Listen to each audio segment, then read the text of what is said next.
say. But don't forget the role I used to play. When you feel defeated, like your heart's been cheated, just think about me like before.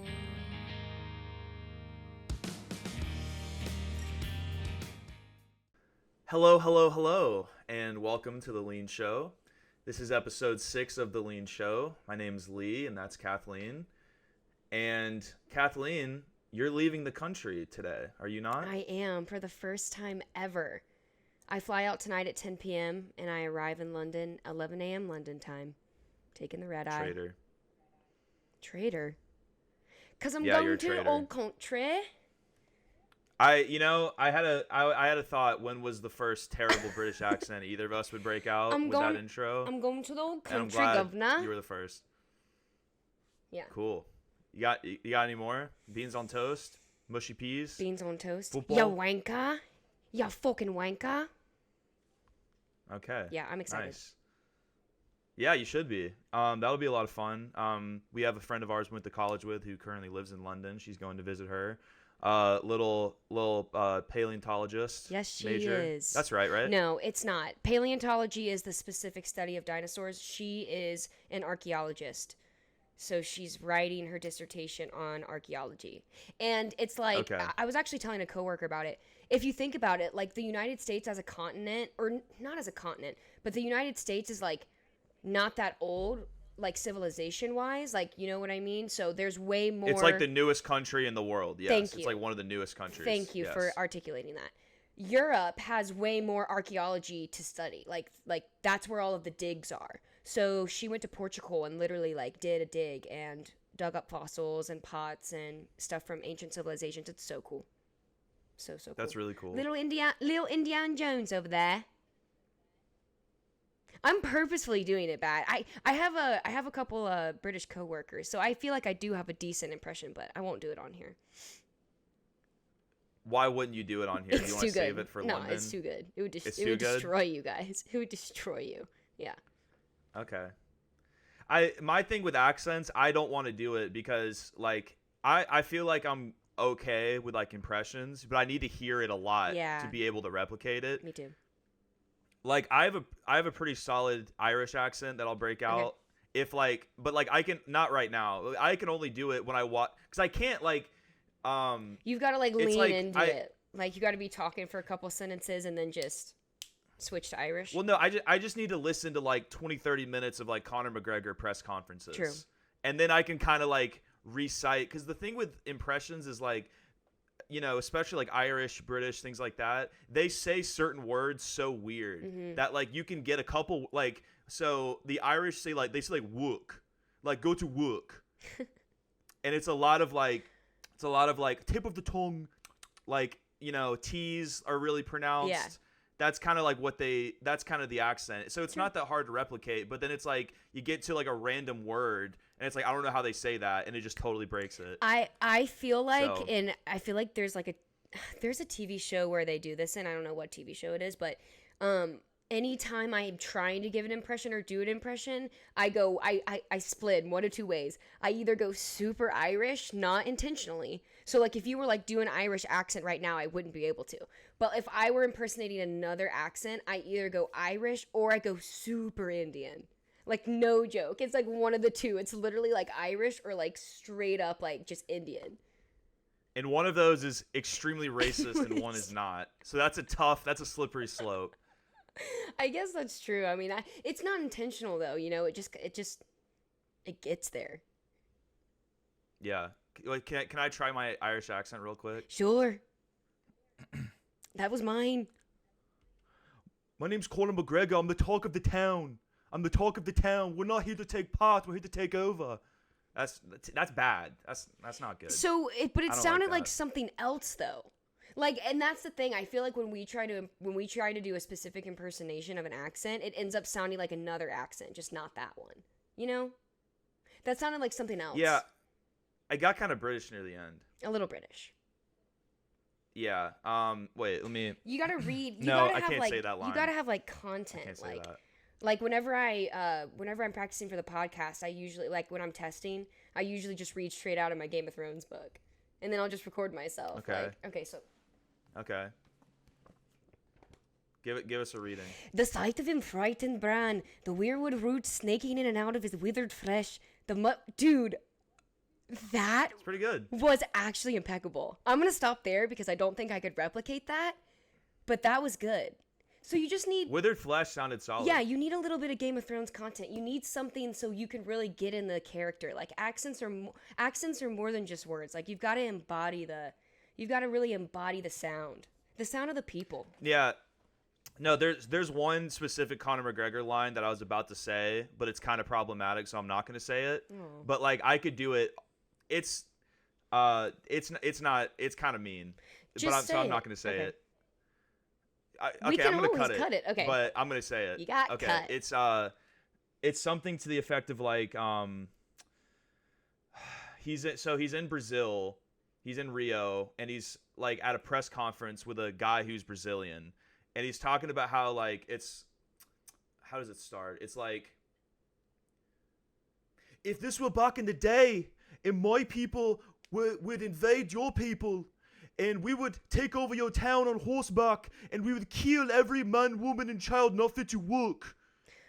But we are in a new time, so I'll kick his ass in July. British again. You went British. It's like some.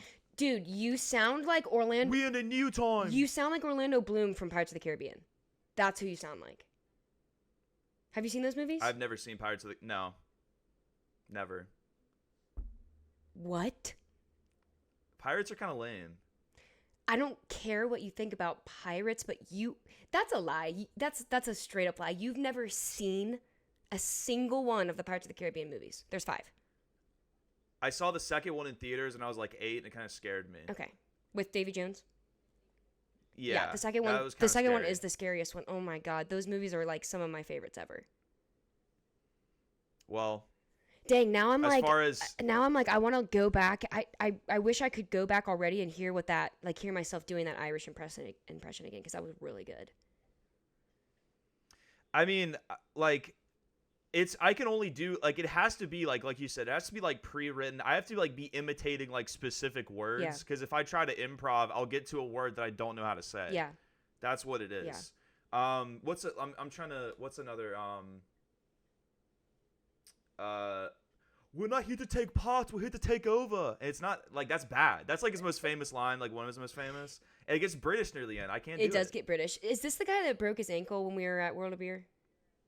Yeah. True. That's the one thing I know about him. That's like, yeah, that's probably like the lowest point of his career. And I just he's had a lot of low points. I got literally dragged there that night. Like, I did not want to go out for that fight. And they always start so late.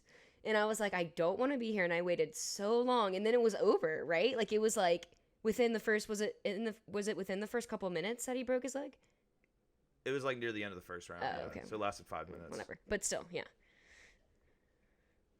I mean, there was a lot of old heads there that night that were like, I don't really watch UFC, but I've heard this guy's cool. And it's like, well, and I wasn't even watching the UFC at the time, but McGregor was like, he peaked in like 2016. And basically every like fight or everything that he's had for the last like 7 years has been like marred in controversy. And he's like not really, it's the classic, there's a boxer named Marvin Hagler, and he's got a famous line that I'm about to extremely butcher, but it's something to the effect of like, it's hard to wake up at 4 a.m. and pound the pavement if you wake up on satin sheets. So it's like, if you're specifically like a lot of athletes, but specifically with fighters, boxers and MMA fighters, once they make like a shit ton of money, like it's way harder to like work your ass off and like push yourself more and more and more and more when you're like, dude, like McGregor has a custom yacht that looks like a Lamborghini. What? And it costs like, wait, can you show it to me? Yeah, you want to see it? Yeah, I can. Yeah, also, I can that was a really good quote. I've never heard that before. That's very insightful. It's not mine, but it's Marvin Hagler. No Marvelous offense, Marvin dude, Hagler, but I RIP. didn't think that was an original Lee South quote.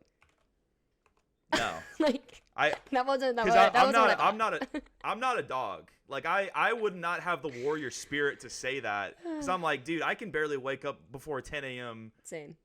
regardless of satin sheets. Right. I'm in normal sheets and I don't like waking up early. Right. So that would be a bad quote for me. Here, this is his yacht. Check this thing out. Just get your ass up and work. Wook. Work. As McGregor would say. Get your ass up. Get your ass up and work. Check this thing out.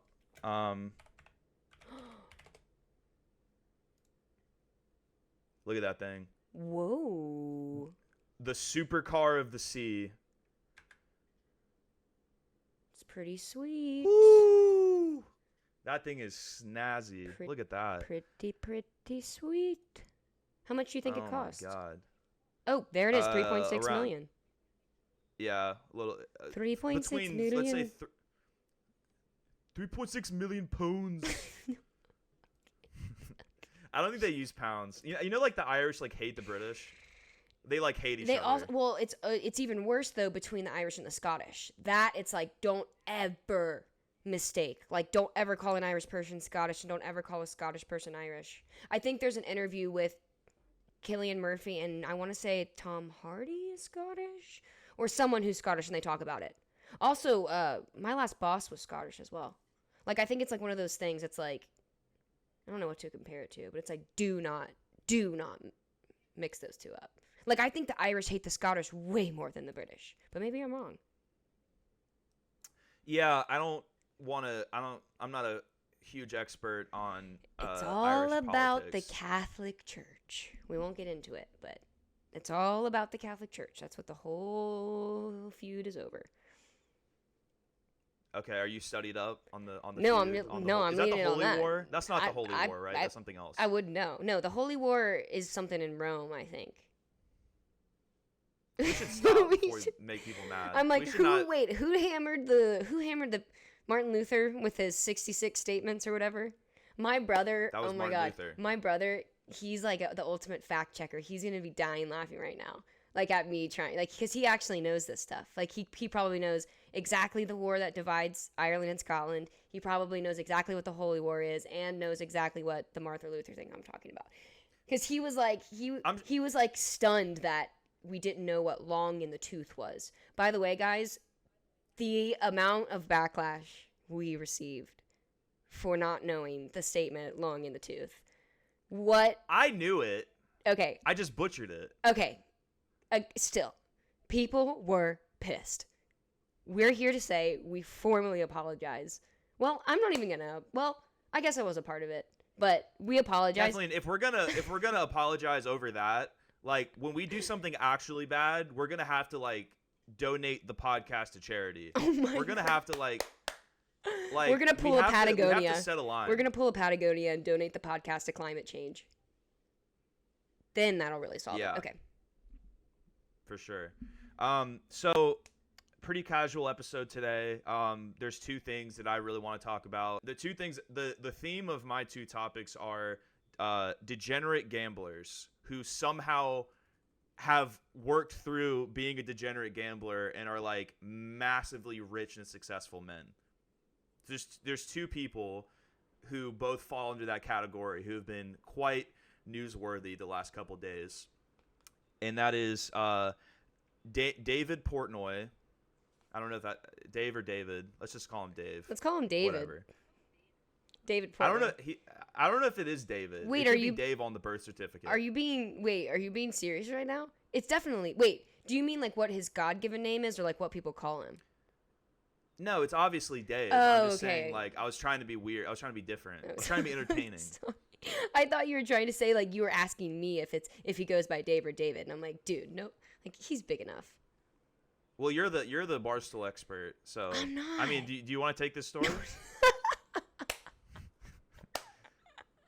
No, I'm sorry. You know? I'm sorry. No, I know nothing. I surrender. Okay, so Dave Portnoy and Phil Mickelson. That's what I was gonna say. Degenerate gamblers who, despite being like sick to your stomach, horrifically degenerate gamblers, seem to like make so much money that it doesn't matter. and have both been in the news. Well, Dave not necessarily for his gambling for this, but he also is a degenerate gambler. His units are $25,000. I don't know if that's about to go up or not, but that's fucking insane. So just to very briefly explain sports betting. So a unit, theoretically, Thank God. this is not. First question: what is a unit? No, I'll say it.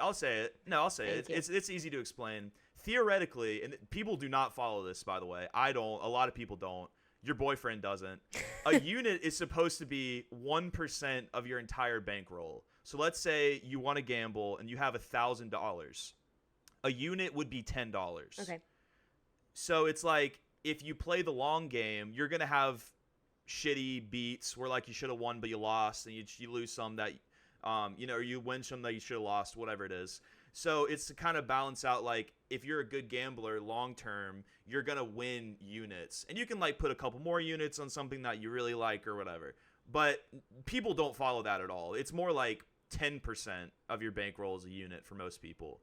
So Dave's units are $25,000, and he has bet up to $250,000 on games.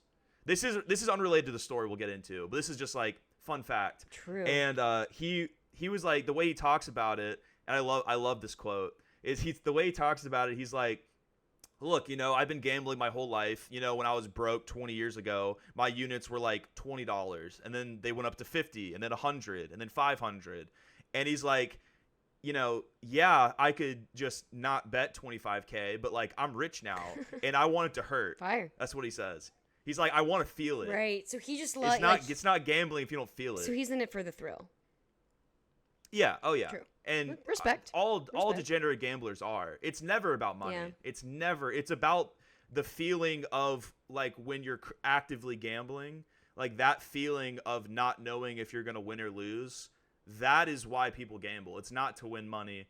That's why. So, and this will get into, I have a really funny story about Phil Mickelson that we'll get into that totally illustrates that fact. Okay. It doesn't matter how much you win. If you're a gambler, you're going to keep gambling. That's just what you do. Yeah. So that's how it works. So anyway, so Dave Portnoy, president of Barstool Sports, very controversial figure, but has really broken into the mainstream, I'd say, in the last couple of years. Definitely. Very well. Hangs out with people our age. Like the BFFs podcast or whatever. Yeah. Pretty smart on him. I watch it. Like he started that like 3 years ago. Yeah. And Josh and the other girl, Brianna, have only gotten way more famous. So famous. And I think that girl Grace is on the show too now, right? I mean, yeah, she's funny. Yeah, I think she's on it like every now and then.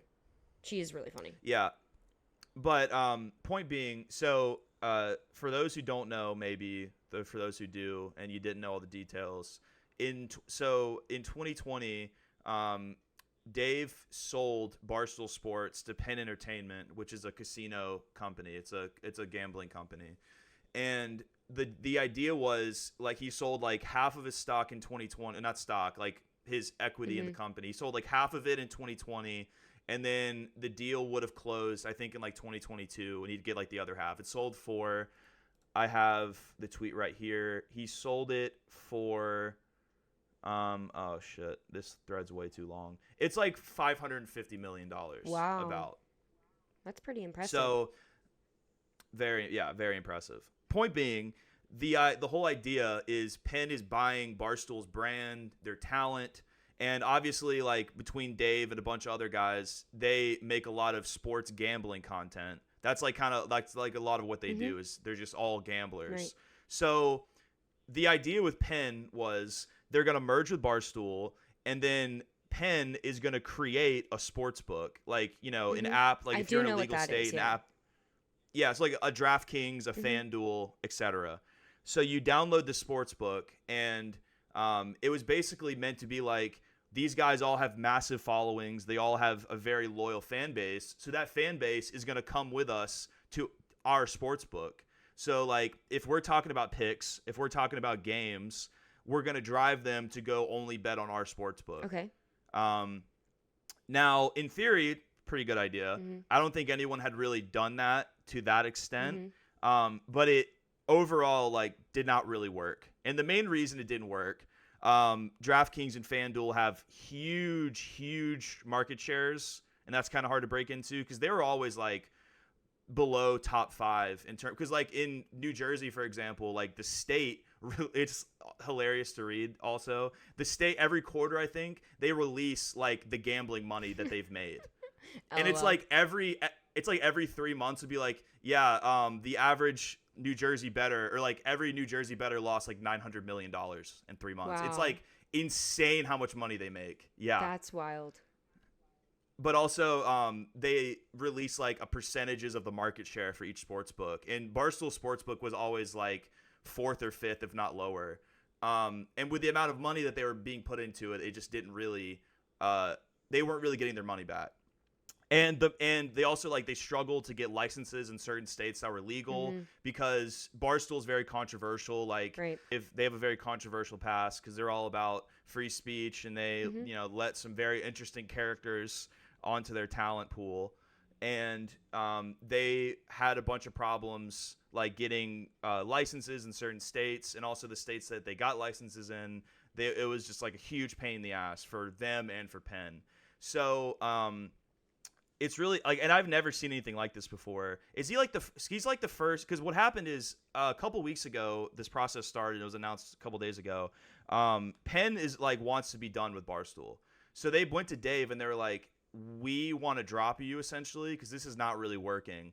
And the deal that they negotiated was Dave got his entire company back for $1. That's what happened. Wow. On top, but he keeps all the money that they gave him already to buy it, which is like around $550 million, I want to say. So he just made $500 million and also just got his company back. Correct. Wow. Congrats, David. Yeah. So, and I've never, like the closest thing I can think of to this, and I don't even think this is technically right because I don't know 100% if Steve Jobs founded Apple, but it's kind of similar to how he left Apple and then came back like when they were about to go bankrupt. But I don't know the specifics of that deal. I don't know if he bought back Apple or if he even owned Apple in the first place. I don't know 100%. True. But that's the closest thing I can think of like a guy starting something, it becoming incredibly successful, him selling out, and then him getting back in. Yeah. I mean, it's crazy. It is crazy. I've never seen this happen. Insane. And only a very incredibly very specific set of circumstances would have to play out for this to happen, which is what played out, so it works for them. Yeah. But also what's interesting is what Penn is doing essentially is they and I want to say I have a tweet right here. I think Penn is gonna lose $1.5 billion from this whole deal because part of it is, yes, the money that they gave to Dave that they're not getting back. That's a big part of it. The other part of it is the reason why they dropped Barstool is because they signed a deal with ESPN, and so ESPN, like the brand ESPN, is putting out a sports book, which is wild. What? So is this all in response? This is so funny. Obviously, I don't read the news. The only reason I mean, Sam, my boyfriend, bets. You bet, obviously, but I'm never involved in any of that. When I was teaching at Florida State, I had a student write this entire research paper about like states becoming, or sports betting becoming legal in states. So is that what all of this is in response to? Because now sports betting is like legal in almost every state? It's legal in, I think, maybe half. Half? Okay. I think I want to say like 30 something, low 30s. Anyway, and the Barstool Sportsbook was in 16 states, so about half. And they got some big ones, but there were also like some bigger states that they just couldn't get into because the regulators just didn't want them. But yeah, it's what it's really about is, I mean, yes, like it's becoming a huge industry. Like it's kind of like becoming like the most easily profitable industry ever. It's like, because and I'll explain this kind of briefly. Like sports betting is set up so where the casino wins 100% of the time. Well, yeah, that was literally the one thing I was gonna say is any situation where there's betting, I feel like the house always wins. So, yeah. So what they do is I'm trying to explain this in like a very simple way because it's not really complicated for at us all. dum-dums. But like when you for non lifetime sports watchers, or like, I'm not a lifetime gambler, but and also I don't gamble in the state of Florida because that's illegal. Yeah. I don't do that. So it's when you have, so let's say you have like a line would be, let's say like Florida's playing Florida State and Florida is favored to win by 3 points. So the line would be Florida -3. So if you want to put money on Florida winning the game by 3 points or more, the odds you would get on that bet are -110. The fact that it's not plus 100, it's -110, that's the built-in advantage. So the other side of the bet would be Florida State to cover 3 points or closer. That line is also -110. So it's not even. If it were even, both sides would be plus 100. But then the casino wouldn't have an inherent advantage. So no matter what happens, like, they're probably going to make their money back, if not win a lot. Now, it is a little more complicated than that. Like, they still do lose out on, like, individual games sometimes. Right. But it's like, I mean, it is literally like an infinite money glitch in real life to run a casino. It's just true. Yeah. Like, no, yeah. You're not, like, there has never been a casino in the history of the world that was run somewhat properly at all that has lost money. Yeah. It just doesn't happen. Yeah. But what's really crazy about it is, like, wow, what a time we're in right now. Fucking Disney is getting in the gambling business. Oh. That's the big takeaway. My God. Disney's getting a casino? Mickey Mouse. Yeah, because the thing about Penn is it's sports gambling, but it's blackjack, it's poker, it's roulette. Blackjack? Baccarat. Oh, my God. Wow. It's everything. And it'll be branded ESPN. Like, literally, like, they're called iCasinos. Uh-huh. It's like you get like a digital dealer. Yeah, no, I mean, and it's like I've done that at a real casino, basically. Like, I've done yeah. So imagine like it's like a real table. It's a real person, a real dealer, and you're just like virtually like, right. Let's say you're playing blackjack. Like, you get your real cards, and then like there's a pop up like, oh, do you want to split? Yep. Do you want to double? Do you want to hit? Yeah. Miss? Whatever. So that will be branded ESPN. Wow. That's where we're at in 2023. Wow, that's insane. It is insane. I mean, I like to gamble, so I'm not bothered. Hot take. I'm not bothered by this. I'm not like a. That's a real hot take. I love to gamble. Oh, I'll say that all day. Yeah, I mean, it's not. I literally probably gamble less than 3 times a year. But when I do, I absolutely love it, and I'm a good. I only play blackjack, but I'm pretty good at it. Pretty good. Count cards? No, I just play by the book. That's what I always tell everybody. And people fight me, and they say, well, in order to have big rewards, you have to take big risks in blackjack, and that's true. But if you also play by the book, you're racking in $50, $50, $50, $50. That shit adds up. And I play by the book every single hand. It's not that I don't take chances, it's just that I play by the book. So I make the decision that the book says that you should make. And I usually win. Ask anybody. So you would break Vegas if you went there. You get kicked out because you win too much. No, not like that. I'm just saying, like, I'm actually a decent blackjack player. I'm not. So I don't know the book. So when I would play, I would get my ass kicked. Yeah. But that's fine. You got to know the book. Can't be for everyone. No, and I do. Well, that's the other book. thing too. That's why I like the electronic ones too. Like, the only time I've sat at a table, it's like always been with either other kids my age, not kids, like other people my age, or just my friends. Because yeah, it's the same thing in blackjack. If you make like a wrong call, the person next to you might want to beat the crap out of you. Or that's what my dad always told me. It's one of those classic dad stories where it's like, now, son, or in my case, daughter, if you're ever in the casino playing blackjack, you got to make the right call. Otherwise, the guy sitting next to you might want to take you out back. I wonder how often that actually happens. Pretty often. I mean, you can like certainly screw over other people at your table if you like hit when you're not supposed to. No, I mean, like, hit. How often does it cause like actual like fist fights and stuff like that? Oh, I would probably think like the worse the casino, the more likely that is to happen. Like Biloxi. Right? I mean, certain casinos in Biloxi, yes. Like the Bow, absolutely not. That's not happening at the Bow. Did you guys go to the Hard Rock when you went? Yeah, it was fucking gross. Yeah, we went to the Hard Rock too. It was so horrible. We were there like 20 minutes. That's the worst casino I've ever been to in my life. I've been to like, I think 4. I went to a casino in Naples, Mississippi that I would rather go back to than the Hard Rock in Biloxi. Really? Yeah, I've been to the Hard Rock in Biloxi, and I've been to the Hard Rock in Toronto. The one in Toronto was sick. The one in Biloxi, I didn't think it was that bad, but I think that was the first casino that I actually gambled at. Because, like, I've been to the Bahamas, so I walked through one when I was a kid. But Biloxi was the first one that I actually gambled at. I didn't think it was that terrible, but I guess I haven't been to a super nice one.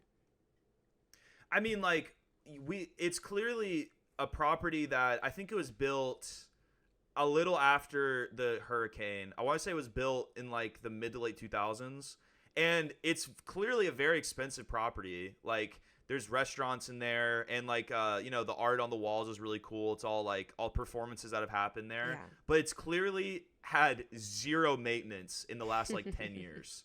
It's like a pretty nice property that has just been left to rot. Mm-hmm. I mean, Kathleen, like, we're there on one of the days of March Madness. Yeah. And so primarily I was there, like, our friend Jake wanted to play craps. He loves craps. Mm-hmm. And also, he was playing craps on, like, a machine, and the machine broke, like, 3 times while he was playing.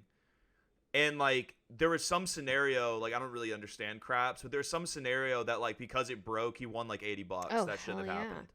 That's awesome. So, but, like, we were there, and there's, like, it's, like, a third of the way full. And, like, swear to God, I should have taken pictures of it. Like, probably a third or a fourth of the TVs like were discolored. Oh my God, really? Like they were like green or like blue, or they had like giant dead spots on the TV. Yeah. Oh, that's yeah. It's like, what are you doing? That's crappy. I went I went a year before you. You went this past March. I went the March before you, and at the Hard Rock, and I didn't notice that. But again, like, we were drinking all day. We literally went for like, I think we only stayed one night. So we showed up and we gambled all day and all night, and we just checked out the next day. I don't even think we slept in the room. What was the decision to stay at the Hard Rock and not the Bow? 3 girls knowing absolutely nothing about gambling in the area and not doing any research and just being like, "Oh, the Hard Rock." You didn't ask Sam or anyone else? Sam doesn't know shit. Anyone would have told you the Bow. Oh. No, he would have told you the Bow. Well, I don't know. It was 2 years ago. The Bow's like the only nice property. It's like literally the only nice one, because Biloxi is kind of, Biloxi. It's funny. I don't even remember. I'm the one that booked it, so I probably just literally typed in, casinos in Biloxi, and the Hard Rock was the first one that came up. Or maybe it was just the cheapest. It could have been. I mean, the Bow's like... So we were still in school. Yeah. Because the Bow's like the only... And I've never been to Vegas, but I can, like, from pictures and videos I've seen... The Bow is like the only casino where you're in and you're like, I could be in Vegas right now. It's like the lobby. It's like, when I think of Vegas, I think of like, marble, fountains. The fountain, very, very high ceilings. Yeah. And like in the lobby at the Bow, I mean, the ceilings were like 100 feet high. It was crazy. Yeah, that is crazy. You think of like $23 drinks, everything's. I got a double vodka soda, and it was $23. So they weren't, but were you not gambling? Because if you're gambling, you drink for free. I mean, theoretically, yes, but like to get that, you have to sit at a table for like several minutes, or a slot machine, and then also like they take like 15 other orders. Yeah. Like our friend Jake was there. He was sitting on a slot machine. He just wanted like one beer. And it took probably 30 minutes for him to get this one beer. It was not like that for us. Like, I had a drink in my hand constantly. Now, I am convinced that they were putting like caffeine or something in them, because I am like, I'm a lightweight for sure. And I had probably 15 Coronas and I never felt drunk. Suspicious. And we stayed up all night. How would they put caffeine in a Corona that's sealed? No. Not a single one of these drinks were sealed. They never are. And maybe it's because I asked for it with a lime, but I don't think anybody's drinks are sealed. They bring them out open at the casino. give him like the flower, like Percy Oh Jackson. my god! I mean, something. I mean, we still talk about it to this day. Like it was amazing. Like I've never drank that much and not felt drunk in my whole life. So you want to talk about Phil Mickelson now? I don't know who that is. So but yeah. You wouldn't know. You wouldn't know. I mean, he's like a very famous golfer. Like a lot of people know him. So I'm just curious. Like if not, that's fine. But like you wouldn't. Do you recognize the name at all? No, I don't recognize the name. Okay. Well, he's probably the second most famous golfer in the world. Let me see if I recognize. Maybe like third. Let me see if I recognize the picture. What's the name again? Phil Mickelson. M-I-C-K. Just type in Phil M and it'll come Oh, up. true. I do recognize his face for sure. Oh, he's old. He's in his mid-50s. Is that right? Oh, he looks way older than that. I think. Yeah, he's 53. Oh, he's my dad's age. He looks way older than 53. That's a rough 50. That's a rough 53. Well, that's what gambling will do to you, we'll get into that. So, the deal with Phil is he has been very newsworthy on Twitter the last day or two because more or less the main reason is he has a book coming out. This guy, I want to make sure I get this right. I want to say a guy named I want to get the guy's the author's name. Oh my god.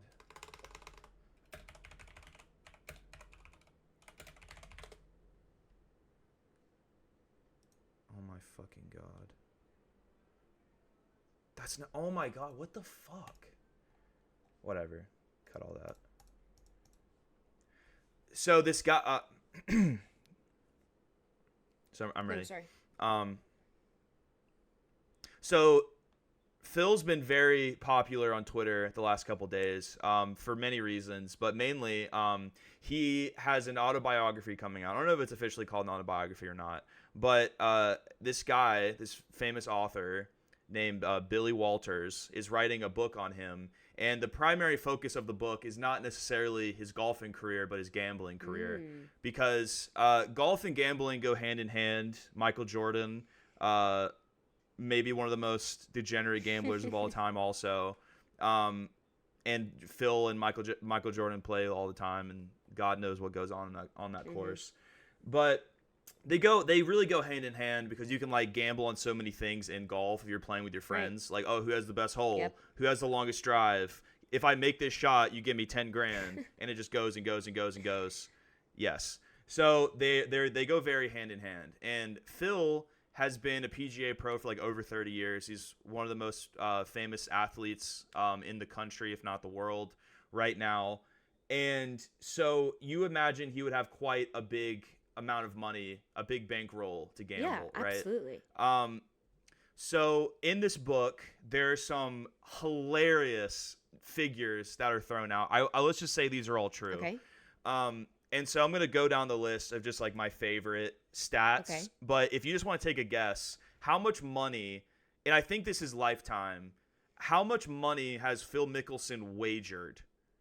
Like wins and losses combined, like, you know, the money you put in for the bet. Okay, the money you put in for that. Dude, you know how much money has he wagered? You know I'm bad. This is going to be like the freaking lawyer retainer. You're going to say like $1 trillion. No, I'm not. Okay, so how much money total he's put in? Yes. $1 million? $1 billion. $1 billion? Holy... Yeah, $1 billion. That is actually really insane, even for a pro golfer. I'm going Irish again. You going back to your accent? I'm literally going Irish again. For a pro golfer. Wow. How? Like, how? Well, Phil is one of the highest paid athletes year over year. Okay. Like in 2022, he was the 5th highest paid athlete in the world. He made about $100 million. Wow. Last year. And a lot of that is, and this is going into like the Live Golf Saudi thing. Yep. Phil was the highest profile guy to sign with the Saudis. They paid him $150 million. Wow, just to sign. Yeah, just to sign and play in their league and not play for the PGA Tour. So no brainer on Phil's part. He's like, yeah, yeah, well, no brainer for a gambler. So, you know, a lot of that is from that. So he's made about $100 million in 2022. He's the 5th highest paid athlete. I want to say number 1 was Cristiano Ronaldo with like 160. Number 2 was Messi with like 130. So he's making like, I mean, 5th highest paid athlete in the world is an insane number. He made more than LeBron James, made more than Steph Curry, made more than Tom Brady, Patrick Mahomes. Fill in the blank of your favorite big athlete. Phil's clearing them easily, money-wise. Yeah. So in this book, and this is just some of the stats here, Phil Mickelson gambling statistics. 1,115 times Phil put $110,000 to win $100,000. So what? The risk versus the reward there. What the heck? Do you lose? Yeah. This might be a stupid question, but if you lose, do you lose the entire 100,000? 110,000, yes. And wow. Yes, you do. What? You know, I always get on to Sam whenever I don't ask a lot, but sometimes I'll be like, oh, what bet did you do? He's like, oh, 25. And I'm like, to win how much? And he'll be like, 20. And I'm like, that's the stupidest thing I've ever freaking heard of. You're not even making your money back. Well, you are, because that's not how that works. If you make 20, you get your 25 back, and then you win 20 as well. Yeah, but that's not. So you win 45. Okay, true, but still, I feel like that's not like I don't want to lose $25 just to make $20. That's the book advantage. That's kind of what I was talking about with how they do the lines. Okay. That's the built-in advantage. That's the price of playing with the book. That's the price that's the little, yeah. So, because you can look at it. So what he was doing was he was betting minus 110 lines. That's like the standard line. Like most things, if they're like even like that, are minus 110. It's called a pick'em on either side. So there's like no favorite, no edge, just straight down the line. So to win 100K, you have to bet 110. So that's what he was doing. Wow. Okay. So yeah. So 1,115 times he bet 110K to win 100K. 858 times he bet 220K to win 200K. So that's like a double. Wait. That's a double. 800 how many? 800 what? 858 times he did that. Oh my God. Yep. Holy crap. And he actually, and if you do the math on this, I think it's way more than $1 billion. Wow. Between all of these combined. So the billion number might be underselling it. That is almost, it would be like, that's almost 3 years worth of placing that bet every single day. Almost, like almost. Holy. That's like you do, that's yeah. like unimaginable to me. No, it's unimaginable for almost anyone else in the world. For, I think, like him, Michael Jordan, and Portnoy might be like the only 3 people in the world. Maybe like Mattress Mac, you know that guy? Mattress Mac is like this old guy who runs like a chain of furniture stores in Houston that are like wildly successful. And so he puts like $1 million on like a team to win the Super Bowl every year, and like $5 million on like horses to win the Kentucky Derby, and he always loses. So it's funny. True. But like there's like a couple guys about on that level, but Phil is on like his own planet. So this is my favorite stat. So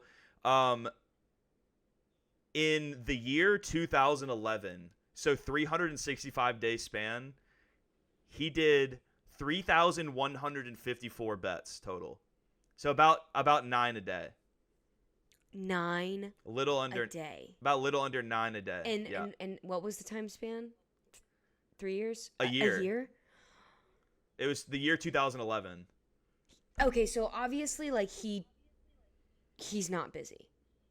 Like, how do you have time to make 9 bets a day? Or do you think it's just quick? He's just quick, but like I think he's very busy. He's a pro golfer. True. In 2011, like the PGA Tour is like kind of tough. It's like there's a lot of travel. Relative, you know. Like you're still a pro athlete. You know, Phil is like still, I don't think Phil was putting in insane hours grinding his fundamentals. Sure. I think he probably was gambling a lot of the time when he could have been practicing. But like if you're that good, what's the point right. of, you know, no, for sure, like, for sure. Wow. So yeah, almost nine a day. And so, I said this was my favorite. This one's actually my favorite. This is the last thing on the graphic is, on June 22nd, 2011, he placed 43 baseball bets in one day. Now, you can do the math on this. There's 30 teams in Major League Baseball, and even if every single one of them played each other on a day, that's only 15 games. So you would have to have almost 3 bets on average on every single game that happened that day, because that's one day. That is actually crazy. I know. And hysterical. By the way, he lost $143,000 on that day. Wow. Tough day. You just gotta laugh. Like, it's so crazy. Yeah, no, that is absolutely insane. Yeah. It's just, it's like unbelievable. And, you know, I don't have the tweet right here, but he has like a really funny tweet about all this where, I mean, I think it's funny, where he's like trying to be kind of serious. And he's like, guys, you know, I've been open about my gambling addiction and I've sought therapy and I'm trying to get help. Good for him. And I'm like, that's a great thing to say, but it's also like, dude, it's just like you're like playing the sympathy card for like being a horribly degenerate gambler is just kind of funny. Yeah. It's like, you know, it's like you're like an alcoholic, or you're like, you know, I'm trying to, you know, I made some mistakes. I'm just trying to seek therapy and I've sought a lot of progress. But it's just him like putting $200,000 on like a random baseball game that he probably won't even watch, you know? God, that is wild. People are amazing. It is wild. People are amazing. That's so funny though too though. Like truly, that's crazy. And it's and again, and also this is what I can say too is the number that I was throwing out was he wagered $1 billion, but he's only lost $100 million. Okay. So he's only down 10% overall. That's not bad. It's not bad. It's a crazy stat, but when you put it like that, you're right. It's not that bad. I mean, that's probably like what he tells his wife. He's like, honey, like I could have a different hobby, but this is my hobby. Yeah. This is what I like to do. In the words of Michael Scott, he did some fancy financial footwork, and he cut that debt in half. Nice. Yes. Yep. Through some fancy financial footwork. Yeah. So, you know, shout out to Phil Mickelson. Yeah, man. Seems like he seems like a cool ass guy. Yeah, congrats. Truly. Seriously, like so sick that your biography is coming out. We're loving the statistics. We're loving that you're being so open with your life. Like, thank you, Phil, for the content. Yeah, there's this clip that came out a couple of days ago where he's like playing a warm-up round with like this other famous golfer. It's the funniest thing. I don't know if you think it's funny, because it's just like a lot of golf talk that I don't even really understand. Sure. But like the video starts with Phil and this guy. They walk up and Phil's like, so what are we playing for? Because like, you know, gambling, like what's the gambling? Like, what are the lines? Like, what are we doing? And the guy goes like, I haven't really thought about it. And Phil just looks at him and he goes, you haven't thought about it? What are you thinking about? That's exactly how he says it. He's like, what are you thinking about? It's like, you're not thinking about gambling right now? Yeah. What else could you possibly be thinking about? And I'm sure he means that as well. Like, I'm sure he means that. Oh, he does. God, that's crazy. And right after that, he rattles off like, yeah, we're gonna play like 1G a hole, you know, and then straight bet shot, and like all these like crazy rules. Yeah, no. Like, double your money with closes the pin, whatever. Like just crazy. It's a crazy video. Fun if you're rich and a degenerate gambler, but geez. Yeah, it's just like it's kind of a comeback story in a way, isn't it? Like he has this, you know, this debilitating issue, I guess you can call it that, where he's a extremely degenerate gambler, but he also like was the 5th highest earning athlete in the world last year. So it's not like he can't afford to do it. Exactly. It's like, you know? Is it even a bad habit if you can afford to do it? I think you could argue making over 1,000 bets of $110,000 is a problem. Yeah, but you know, absurd, literally absurd. Maybe he should get into like model trains or something, like a little less, you know, expensive hobby. Yeah. Maybe buy a couple cars, be a car guy, you know? Yeah, something. Whatever. Rock climb. Rock climbing. Yeah. Well, that's like a similar thrill, but like gambling can't kill you. Actually, you could have a heart And attack. rock climbing I guess, can. maybe. Yeah. Yeah. So I just have one quick story, and this is all I have left on Phil. This is just a nice bow on top of the story, Okay. but I think this is an exact excerpt from the book. So, okay, this is the tweet. Okay, this is, I think, the most epic Mickelson gambling story from Phil. Tom Candiotti, the former big leaguer pitcher, was once among a big group of friends Mickelson invited to Las Vegas for the opening day of the NFL season. They woke up early in Scottsdale and flew to Vegas in Mickelson's plane. A cavernous suite at the Bellagio awaited, outfitted with a breakfast buffet and enough TVs to watch every game simultaneously. Obviously. Mickelson had prepared a tip sheet with his thoughts on each game. The whole crew walked down to the sportsbook to place their bets. Says Candiotti, quote, "We were kind of standing around, not sure if we should let Phil go first. Finally, he says, 'You guys go ahead, because when I place my bets, it might move the line.'" Which, just to explain, like, he's talking about, like, so there's like an algorithm with Vegas lines where it's always meant to be balanced on either side so that they mitigate as much risk as possible. So if there's like a huge amount of money put on one bet, that bet will get worse because they want to keep action as even as possible on both sides. How did they make the bet worse? They make the odds worse? Like by making the odds worse. Okay, I get it. So like if you're betting a team to win and the team is like plus 200 to win, and then someone puts like $500,000 on plus 200, it's gonna go down to like 170, 160. Okay, so I get it. So he was like, "You guys put your money in first because after I go, it's all the bets are gonna be way worse odds."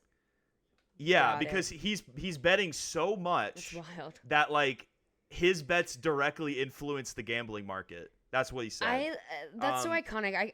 I feel like that's like a quote that's gonna be on like a flag in some frat dude's bedroom. You know? Oh yeah. Like that's a good one-liner. It's like if they put like $100 on a game, it's like, "Whoa, boys, get your bets in before me, because that line's about to change. I'm about to drop my dick on the table and really show them what I'm about. You know, I'm throwing $100 on this game. That's like a big. That's a lot of money. College guy bet. That's a ton of money to a college guy. You can. Anyway, so I just want to. There's one more funny part of the story I want to finish real quick. So the entourage went back upstairs, and it was like a frat party on steroids. The fellows were tossing around a football and tackling each other on the plush sofas. Dudes rock. That's sick. Then the game started and things got serious, says Candiotti. Phil swept every game. He was up over $1 million. Mickelson lost only a game or two in the afternoon, increasing his haul. So he was up over $1 million, right? He says, quote, "We were flying home that night, but it's Phil's plane, so we're not going to leave until Phil wants to, obviously. So he goes down to play Baccarat, and he's struggling. We practically needed a lasso to get him out of there. He stewed all the way to the airport because he gave a lot he gave a lot back at Baccarat. Quote, a lot." Damn. I would love to know how much he turned around and lost yes. in Baccarat. Yeah. Yeah. Damn, that's so funny. I bet it was like $500,000 or something like that. I bet it was or like more, $500 million. He was $500 million. Or no, you said he was up $1 million. He was up over $1 million in a day. So maybe it was like $750K or $800K or something like that. That'd be crazy. That's what I was thinking. Damn. Was he walked away with like he walked away with like $100K or whatever, and he could have walked away with like $1.1 million. Wild. So wild. I want to meet this guy now. He's like a Georgia guy. He went to UGA. He's like a Southern Georgia guy. Man. You know? Well, maybe I'll see him around Atlanta someday. Yeah, I don't know if he's hanging out in the parts of Atlanta you hang out in, but yeah, he's not. AKA, he's know. not in the slums. I mean, you're not in the slums, no, but you're not in Phil. You're not in Phil's neighborhood. Yeah, no, I'm not on. I think they literally call it like Millionaire Road or something like that. And every house is $1 million. It's in Buckhead. Yeah. Probably lives there. Has a house there. Seems like a multiple house guy. Maybe not. Maybe he gambles away his other house money. Sorry, there's something on my face. You're fine. Okay. Cool. If I had that kind of money, like, yes, I would gamble, yes, and I understand like the Portnoy philosophy of you still want to feel it even if you are incredibly rich. I get that, but at the same time, it's like, dude, you could lower your units like a little bit, and you could literally not even notice when you lose, right? Yeah. You could be like, all right, I'm betting 10,000 today. And if you have that much money, I mean, you literally won't even notice it gone in your account. You won't. But I mean, hey, again, it's all about the thrill. It is about the thrill, the love of the game. Love of the game. A lot of people say it's harder to watch a game that you have money on than it is to play in the game. Oh, I'm sure. You know, sure. A lot of people say that. No, it's a lot harder. That makes total sense. So, I'm glad you see it that way. Yeah, shout out to Phil Mickelson, absolute legend. We love you. I don't know how long he's gonna live, because having 858 bets of 220,000 out in your lifetime is the amount of stress that would bring, like, to basically like multiple times a day bet a Lamborghini. Be like, I could buy a Lamborghini, or the Braves could beat the Phillies tonight, and then I could buy 2 Lamborghinis. Yeah, so wild. I can't even comprehend. Like, you just can't even relate to that type of money. But hey, if I had it, who knows? Maybe I'd be doing the same thing. Maybe I'd be betting Lamborghinis left and right. I don't think I want to say I wouldn't, but you never know what money does to people. We know what we did. We know what it did to Phil, though. That's for sure. But it made him a genius gambler. Yeah, we still love you, Phil. Even though you didn't know who Phil was 30 minutes ago. Yeah, we just met. I love him. Yeah, we just incredible, met. Okay. Incredible first impression, Phil. Nice. Nice. Yeah, but shout out Phil Mickelson. So, do you want to play your game real quick? I don't know if I do, because I don't have a really good segue for it. It's not like that fun. I was gonna have you. I just don't really have a good segue for it. It was just, I was gonna bring up the Wonka movie, and then I just didn't realize that the second one made like $500,000 or half a billion dollars. So then I looked up the highest grossing movies, and I made Sam guess like the top 10, and he actually got like 6 right.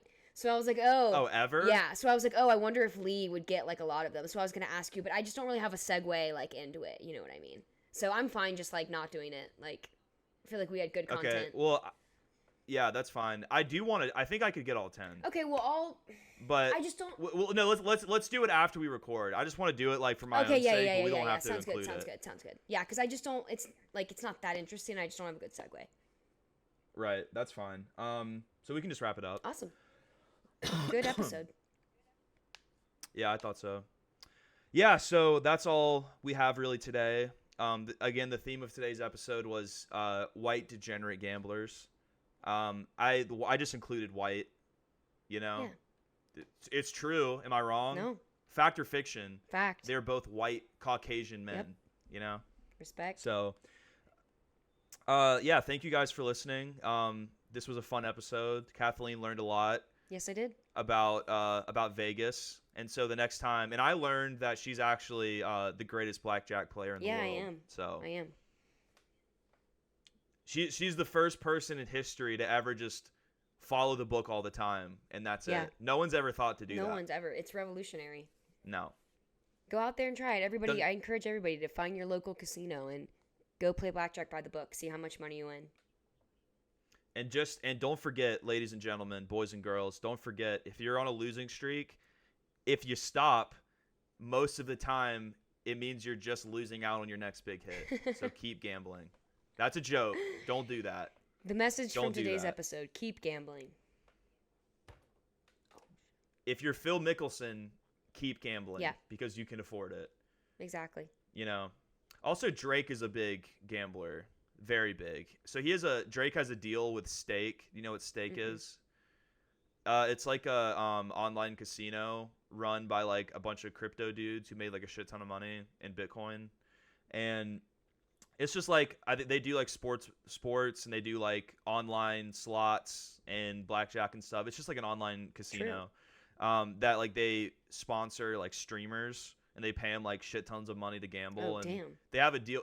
They have a deal with Drake. I don't know how much they pay, but like Drake throws like 250K blackjack hands. Like he'll throw like $1 million on like a UFC fighter to win. Okay, Drake. Like he throws big bets. You know I beef with Drake. Yeah. So. Yeah. If you ever want to go back to Toronto, you need to mend that relationship. I know. I've already been to his hometown though. I've been to his stomping grounds. Yep. The Six. We didn't cross paths. That's weird. I thought you would. No, it wasn't on the itinerary. Okay. Well, thank you guys for listening. If you are watching on YouTube, that would be awesome if you could like and subscribe to the channel and leave a comment on who would win in a fist fight, Phil Mickelson or Drake. I vote Drake. I vote Phil. Okay, embrace debate. Yeah. Phil, Drake. Let us know what y'all think. Phil v Drake. Yeah. The next great UFC celebrity fight, since they're not doing Elon and Zuckerberg anymore. Sad. So RIP. Well, actually, they are doing it, just not involved with the UFC. They kind of cucked the UFC. Of course they did. So, they zucked. They're doing it in the Coliseum in Rome. Oh God, too. that's so stupid. Isn't that's it? So fucking stupid. It's so dumb. It's I literally hate it. so stupid. Yeah. So, if you guys want to follow us on Instagram and TikTok, we're at the Leen Show. We post clips there sometimes. I'm kidding. We post clips there. And, updates on when the new episodes come out. We have new episodes coming out every Sunday afternoon to evening, depending on how long it takes to upload. And thank you guys for listening. We have the best fans in the world. You guys. I'm sorry. I'm sorry. Is something funny? I don't know why. I'm laughing. You're going into so much detail. You're like it comes out. You're like it comes out Sunday after. You're like it comes out Sundays between the afternoon and the evening, depending on how much.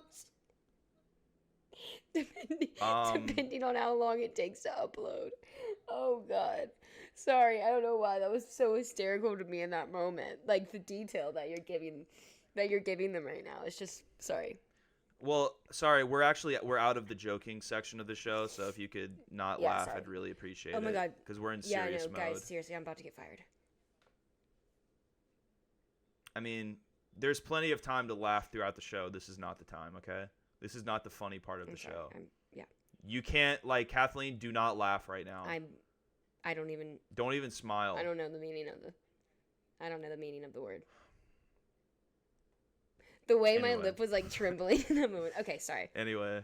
Peace out, guys. Thank you guys for listening. Thank you to Glazed Eyes for letting us use their song Way Down coming off their upcoming album. Check them out on Spotify. Great song, great band.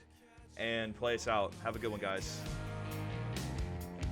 Lose it all.